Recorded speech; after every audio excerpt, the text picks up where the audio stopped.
जय जगन्नाथ। जय जगन्नाथ। नमस्कार। न्यूज़ जंगल के इस एपिसोड में हम आपको जगन्नाथ धाम के बारे में कुछ बताना चाहते हैं। और सबसे बड़ी बात यह है कि उड़ीसा और पश्चिम बंगाल में जगन्नाथ धाम को लेकर के विवाद छिड़ गया है। यह विवाद तब शुरू हो गया जब इसी 30 अप्रैल को पश्चिम बंगाल के दीघा में श्री जगन्नाथ मंदिर का निर्माण हुआ और उसे जगन्नाथ धाम की संज्ञा दे दी गई। और जगन्नाथ धाम इसको घोषित किया वहाँ की मुख्यमंत्री ममता बनर्जी ने। आपको बता दें कि हमारे देश में 4 धाम जिन्हें मान्यता है और जिन पर करोड़ों करोड़ों हिंदुओं की आस्था है, वो है बद्रीनाथ धाम, रामेश्वर धाम और द्वारिका और जगन्नाथपुरी। तो यहाँ पर विवाद ये उत्पन्न हुआ है कि ममता बनर्जी ने जो उनके राज्य में दीघा में मंदिर निर्माण हुआ है उसको जगन्नाथ धाम की संज्ञा दे देगी। इसके पीछे तर्क ये है कि नव कलेवर जिसमें विग्रह को नया रूप दिया जाता है, नया निर्माण किया जाता है, उसे कहते हैं नव कलेवर। और ये 15 या 19 वर्ष में एक बार आता है। तो 2015 में जब उड़ीसा में पुरी में नव कलेवर महाप्रभु का हुआ तो उसमें उड़िया में उसको मतलब वहाँ के लोग दारू ब्रह्म कहते हैं, जो यहाँ हम लोग नीम की लकड़ी कह सकते हैं। तो उसका विग्रह बनाया जाता है, वो कारीगर लोग बनाते हैं। पुराने विग्रह को उनका एक तरह से ये कहिए कि वहीं पर मंदिर के निकट ही उन्हें ज़मीन में दफना दिया जाता है। और घट परिवर्तन की भी प्रक्रिया होती है। जो नए विग्रह होते हैं तो उसमें घट परिवर्तन किया जाता है, यानी आत्मा का प्रवेश नए विग्रहों में हो जाता है। तो वो जो लकड़ी नीम की जहाँ से भी लाई गई थी, तो उसी लकड़ी के शेष जो लकड़ियाँ बची हुई थी, तो ऐसा कहा जा रहा है कि वो लकड़ियाँ पश्चिम बंगाल में दीघा मंदिर निर्माण के लिए विग्रह बनाने के लिए भेज दी गई। ये एक जांच का विषय है। तो अब चूँकि उसी लकड़ी के विग्रह बनाए गए हैं, तो पश्चिम बंगाल के लोगों को, वहाँ की सरकार और वहाँ के कुछ जगन्नाथ भक्तों को लगा कि ये भी पुरी के जगन्नाथ धाम के बराबर ही मंदिर कहलाएगा, तो इसलिए जगन्नाथ धाम कह दिया गया। इस पर उड़ीसा की सरकार और पश्चिम बंगाल की सरकार के बीच बिल्कुल सीधी लड़ाई हो गई। लड़ाई कहा जाएगा तो वाक युद्ध चल रहा है और उड़ीसा की सरकार ने कड़ी आपत्ति जताई है। यही नहीं, जो भी महाप्रभु के प्रति आस्था रखते हैं और जगन्नाथ धाम दर्शन को जाते हैं, उनको सबको ये बुरा लगा कि जगन्नाथ धाम तो एक ही है। एक देश में 2 धाम मतलब 4 धाम हो गए, 5वां धाम तो हो ही नहीं सकता। और एक ही जिन्हें हम ईश्वर मानते हैं, महाप्रभु मानते हैं, उनका एक धाम और बन जाए तो उसको कैसे मान्यता मिल सकती है। लेकिन ये आस्था की बात है। अब ममता बनर्जी को सवालों को घेरे में लिया जा चुका है। और इधर उड़ीसा सरकार के पृथ्वीराज हरिचंदन जो कानून मंत्री हैं, उन्होंने जांच के आदेश दिए। श्री जगन्नाथ मंदिर प्रशासन के जो मुख्य कार्यकारी अधिकारी हैं अरविंद पाढ़ी को ये जांच सौंपी गई है कि ये नीम की लकड़ियाँ, वही जो नौ कलेवर वाली लकड़ियाँ वहाँ कैसे गई, वहाँ विग्रह इन लकड़ियों का कैसे बना, ये तमाम चीज़ों में जांच चल रही है। बहरहाल चूँकि आस्था का विषय है और एक तरह से ये कहिए कि जो हिंदू मत है वो उसकी आस्था जगन्नाथ धाम पुरी में है, पुरी में शंकराचार्य की पीठ भी है, तो निश्चित तौर पर विरोध दर्ज किया जाना चाहिए। यूँ तो कहा जाता है जगन्नाथ भगवान के मंदिर विश्व में है, एक नहीं सैकड़ों मंदिर हैं महाप्रभु के। तो लेकिन धाम तो एक ही है। जो कि अब आपको एक बात और थोड़ा सा इतिहास में ले चलते हैं कि ये जगन्नाथ धाम 1174 में इस मंदिर का निर्माण किया गया था। और कलिंग शिल्प, जो विशेष शिल्प वास्तुकला पर आधारित है, वो उसके आधार पर इस मंदिर का निर्माण हुआ था। तो ऐसे में जो 2 राज्यों के बीच जंग चल रही है, अभी आज ही पुरी के सांसद संबित पात्रा ने बड़ी कड़ी आपत्ति दर्ज की। देखिए, आपने मुझसे दीघा में जगन्नाथ मंदिर जो स्थापित हुआ है उसको लेकर प्रश्न पूछा है। और प्रश्न यह पूछा है कि उड़ीसा के कानून मंत्री ने जगन्नाथ मंदिर के टेम्पल एडमिनिस्ट्रेशन को इन्वेस्टिगेशन करने के लिए कहा है कि क्या किसी प्रकार की खामी रही है। तो मुझे लगता है, मुझे पुरी के सांसद के नाते और एक उड़ीसा के पॉलिटिशियन के नाते भी इंतजार करना चाहिए कि इन्वेस्टिगेशन मंदिर एडमिनिस्ट्रेशन क्या करती है और उस इन्वेस्टिगेशन का रिपोर्ट क्या होता है। मगर मैं एक बात को लेकर बहुत घोर आपत्ति करता हूं, विश्व में जगन्नाथ धाम केवल एक ही है, द्वितीयो नास्ति। दूसरी जगह जगन्नाथ धाम कह के किसी और स्थान को पुकारना यह संभव नहीं है। भारतवर्ष में चतुर्धाम है, सनातन में चतुर्धाम है, 4 धाम है, और उनमें एक बहुत ही महत्वपूर्ण धाम जहां नारायण स्वयं निवास करते हैं, जिसको पुरुषोत्तम क्षेत्र और श्री क्षेत्र कहा जाता है, वह जगन्नाथ धाम पुरी है। और इसमें किसी प्रकार का संशय किसी को नहीं होना चाहिए कि कोई और स्थान जगन्नाथ धाम के नाम से बुलाया नहीं जा सकता है। पुरुषोत्तम क्षेत्र और श्री क्षेत्र केवल और केवल पुरी है, जहां स्वयं महाप्रभु निवास करते हैं। और उन्होंने ममता सरकार को आड़े हाथों लिया। इस समय भाजपा पूरी तरह से इस धाम विवाद को लेकर के गोलबंद हो चुकी है। हमारे साथ बातचीत करने के लिए मौजूद है कानपुर इतिहास समिति के महामंत्री अनूप शुक्ला। अनूप जी, क्या लगता है, ये चूंकि एक आस्था की जंग है और बहुमत पुरी के जगन्नाथ धाम की तरफ अधिक लगता है, तो आपको क्या लगता है कि क्या इस पर होना चाहिए, और जो भी आपत्तियां दर्ज की जा रही हैं या उसको जो डिफेंड कर रहे हैं पश्चिम बंगाल के लोग, उस पर आप क्या कहना चाहेंगे?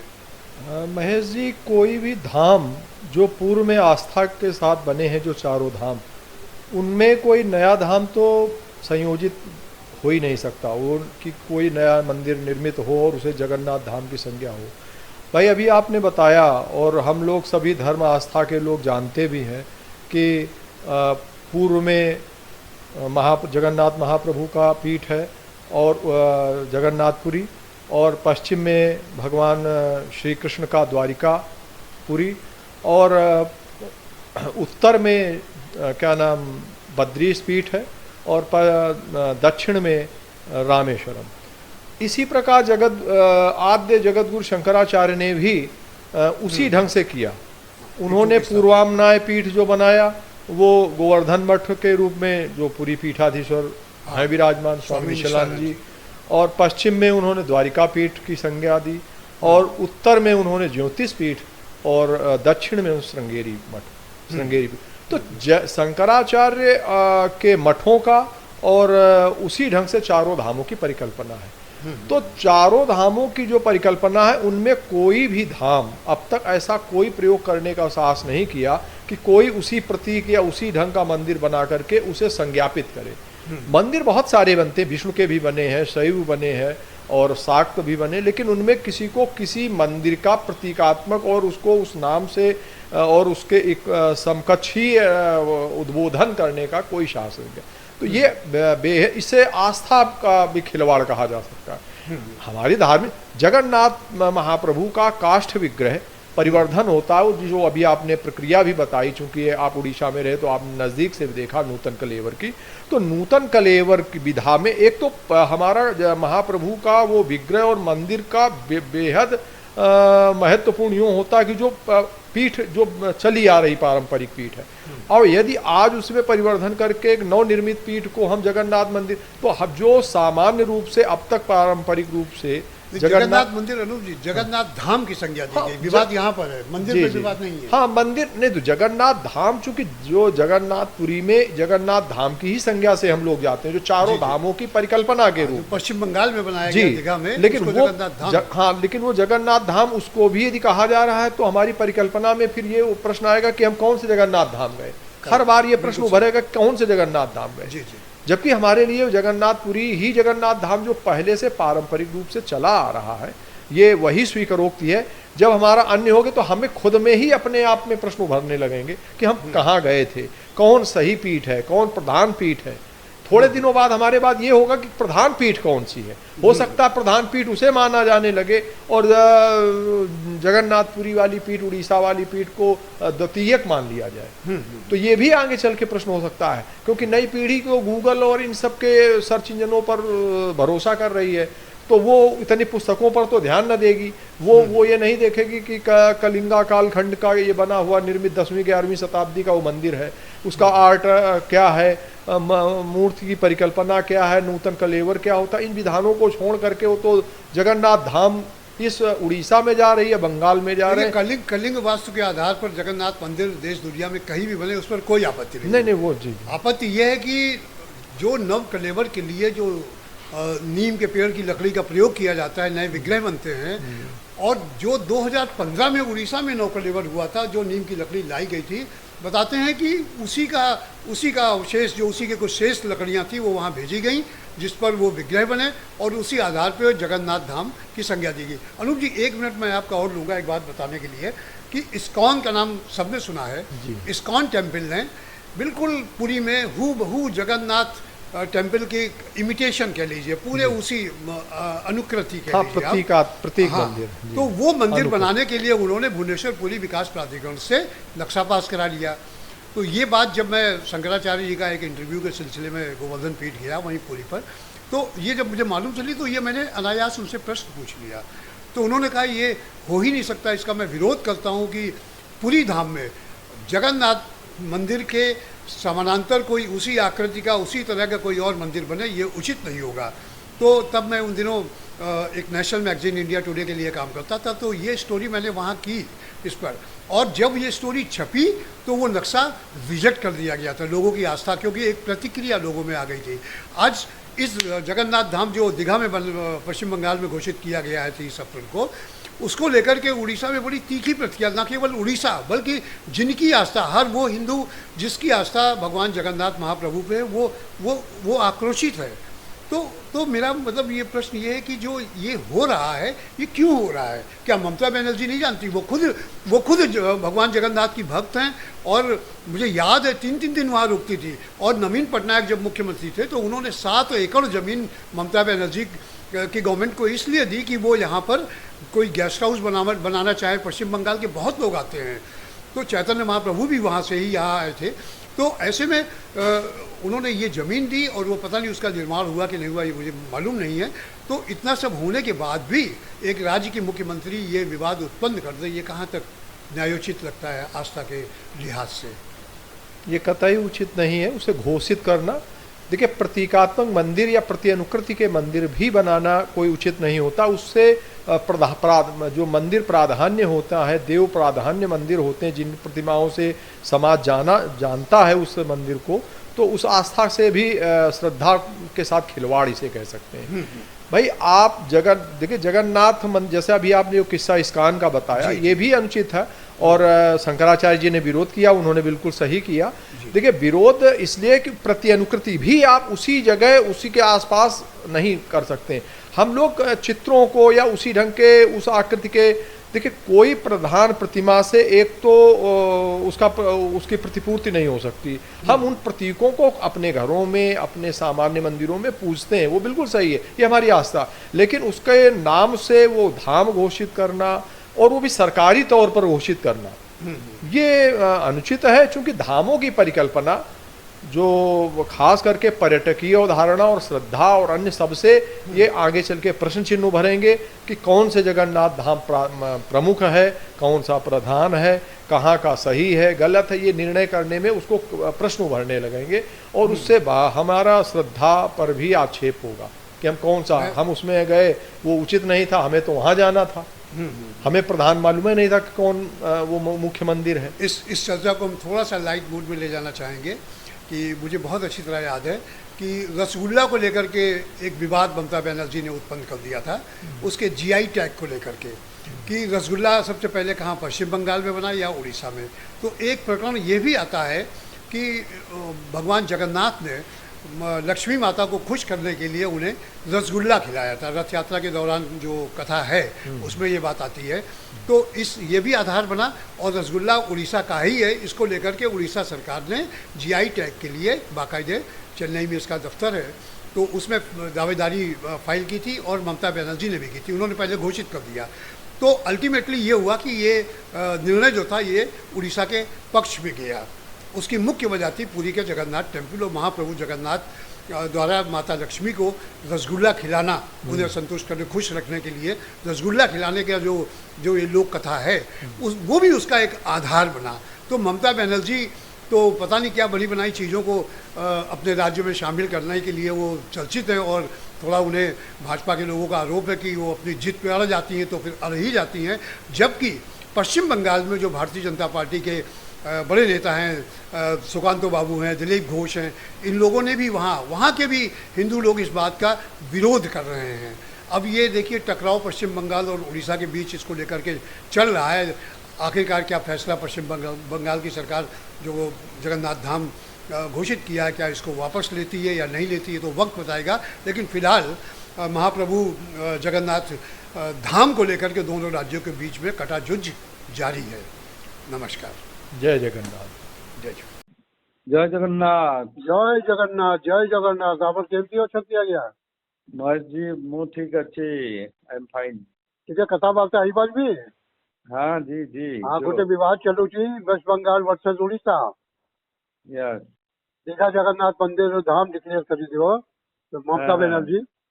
हाँ। अब मैं हिंदी में बात कर रहा हूँ अपनी वेबसाइट के लिए। अच्छा। बात कर सकता हूँ अभी? हाँ जी जी।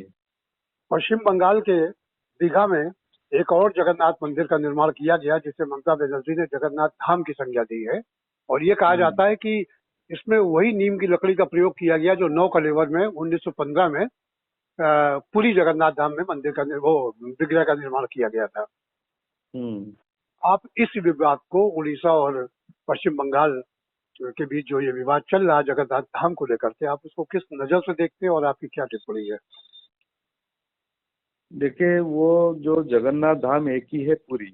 जी। हाँ जी। जगन्नाथ मंदिर कहीं भी हो सकता है, सारा दुनिया भर में भी जगन्नाथ मंदिर है।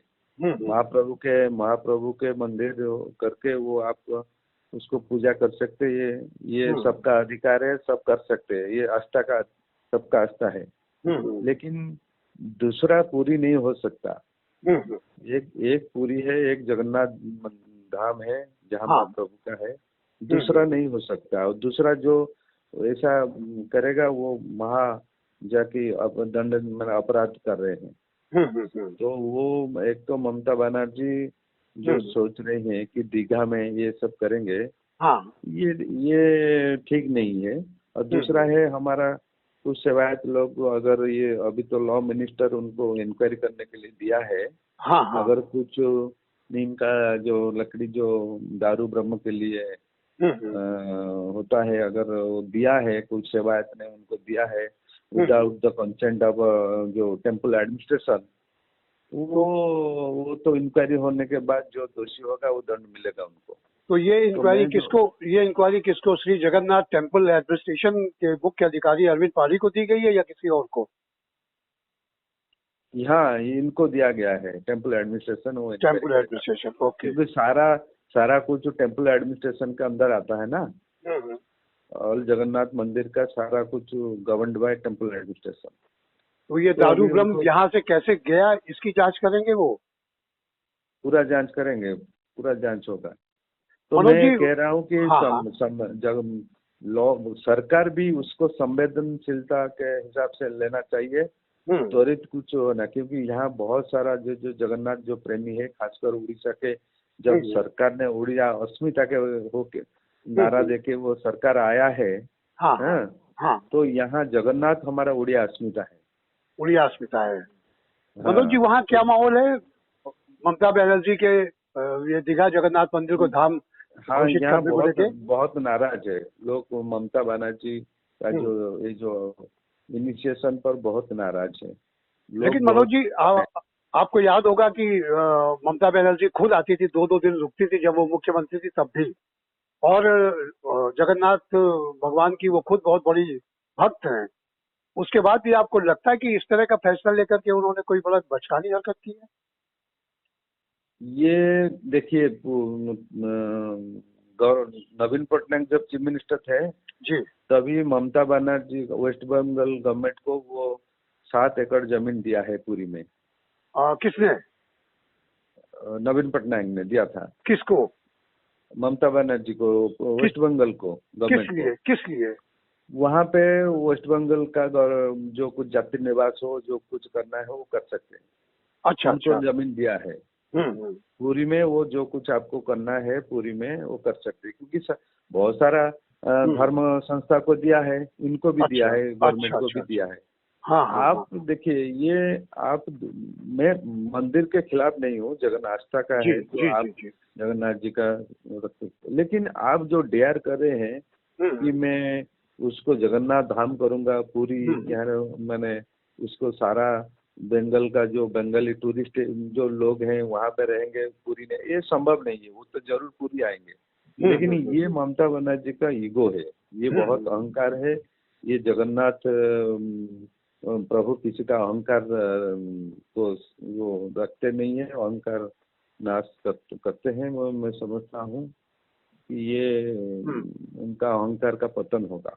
मनोज जी, आपसे एक अंतिम प्रश्न है कि इसमें जो उड़ीसा के मुख्यमंत्री मोहन चरण मांझी है, उनकी गवर्नमेंट है, उनके कानून मंत्री ने जांच के आदेश किए हैं, तो जो कुछ भी वो कार्रवाई कर रहे हैं, एक्शन ले रहे हैं या विरोध दर्ज कर रहे हैं, उससे क्या उड़ीसा के लोग या आप खुद संतुष्ट हैं? जितना स्पीड से वो लेना चाहिए वो नहीं ले रहे हैं, क्योंकि ये सारा एक पर एक घटना हो रहा है। जैसे पहले से सरकार ने अनाउंस किया था कि 30 अप्रैल तक धाड़ी दर्शन होगा, ठीक है ना, वो नहीं हुआ, क्योंकि अभी भी बहुत सारे जो भक्त लोग परेशान हो रहे दर्शन करने, बहुत भीड़ भाड़ हो है, धूप में खड़े होना पड़ता है, उनके लिए कोई शेड का व्यवस्था नहीं है। तो ये सब बहुत परेशान हो रहे। जो गवर्नमेंट ने जो इनिशिएटिव, जो स्पीड इनिशिएटिव लेना चाहिए भक्तों के लिए, वो नहीं रहा। वो भी सरकार ने भी अनाउंस किया था फ्री जो अब महाप्रसाद मिलेगा, वो भी नहीं हुआ। हाँ, तो रत्न भंडार का क्या जांच हुआ, क्या कितना क्या मिला, कुछ नहीं मालूम है। वहाँ बड़ा उसी टाइम इलेक्शन से पहले बड़ा हंगामा हुआ था कि रत्न भंडार का वो ताला नहीं खोलने, ताला कहाँ घूम गया है, बहुत सारा अफवाह बोला। तो ताला खोला, ताला में क्या चीज मिला, क्या नहीं मिला, वो क्या संपत्ति मिला, कुछ लोग का ट्रांसपेरेंट लोग का जानने का अवसर नहीं मिला। आप मर्जी सोचिए, आपको कुछ अवसर मिला जानने, आप मिला कि रत्न भंडार में क्या क्या था, प्रभु का क्या क्या था? नहीं मिला। तो वही तो क्या है, आप छुपाने का क्या है, आप सार्वजनिक करना चाहिए था क्या रत्न भंडार में क्या था। Thank you very much Manoj Jena ji. तो ये थे मनोज जेना जी, जो उड़ीसा के जाने माने सामाजिक कार्यकर्ता हैं और जगन्नाथ धाम के परम भक्त हैं। और ये संभवतः इनका जब भी मन करता है हफ्ते में 3-3 बार पूरी टेम्पल चले जाते दर्शन के लिए। मैं भी इनके साथ मुझे भी जाने का मौका मिला।